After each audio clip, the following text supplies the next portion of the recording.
Eto na, bigay sa atin na from Zamboanga City.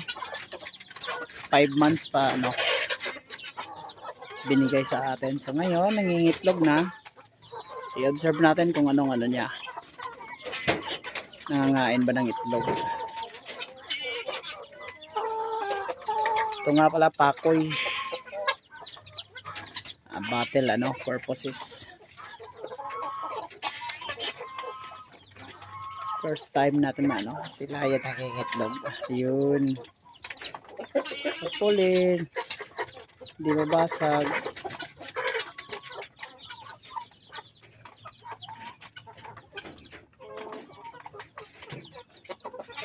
Yun,